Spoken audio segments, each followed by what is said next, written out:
Gentlemen, I just want to let you know we just finished the trailer. Everything has been run, cranked, tested. Only thing we're missing is that one hose to the vacuum to go right here, to that fitting right there. I did have to hard pipe from here back around on both sides to give you your hose up to your gray water tank. So I can back off so you can see it. There's still room. It's same measurements on the other side to this side to add one more pressure washer. I went on ahead and plugged that one top bypass so there'd be no water splashing out of the fitting. It's in your box. You can put it back in whenever you want to put the bypass on for the new pressure washer.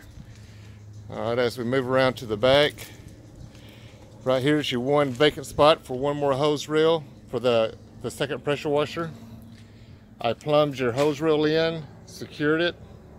Your inlet hose, put your ball valve on there if you ever need to turn it off. Your frame, I built you a frame that mounts to the frame that holds the tank down. You do have the fittings to add your second hose reel. If you order the same hose reel, it'll match right up to it and bolt right on.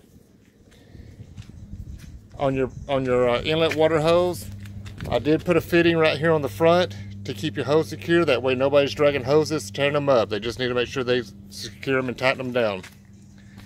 Same thing on your pressure hose. I'll put you a fitting on here so you can connect it, and it's there and secure.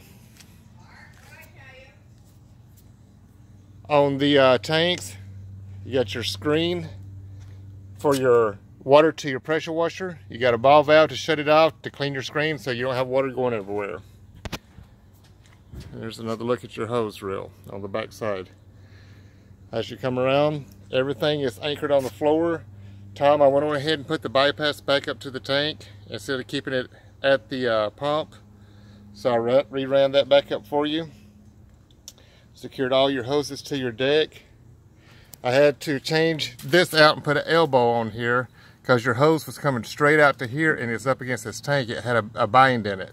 So I put a new elbow in here to plumb it down so you don't have no stress on it. Your hose from your pressure washer to your hose reel, I cut it, added a new swivel to the end over here. On your super swivel, I put a swivel end on here, cut it. If anything ever happens to this hose, you can make you a new one to cut to fit. You need two more of these barbs right here to mount on your discharge to put your hose on there. So I didn't have two of these nipples. I thought I had them in stock, but I don't. That'll be something we need to order. But here's the hard pipe going over. It is secure. This ain't shaking, it ain't going nowhere. Same thing with the hard pipe off the blower. From the blower coming down to the very center. So these hoses are the identical same size on both sides for your vacuum. So you have the same draw from both sides. This pipe is secure, it ain't going nowhere. Installed your toolbox, hard mounted it. Also hard mounted, re-welded the tire and the frame for underneath the trailer. I was going to put it on the tongue, but it's too low. If they go into a dip, they'll end up rubbing the tire and end up popping it, blow a hole in it. But like I said, everything's been tested. Everything is running good. Everything's symmetrical. All your hoses, your hard piping, everything is done. Alright, give me a call if you have any questions. I'm going to shoot this video over to you right now. Alright guys, thank you for the work.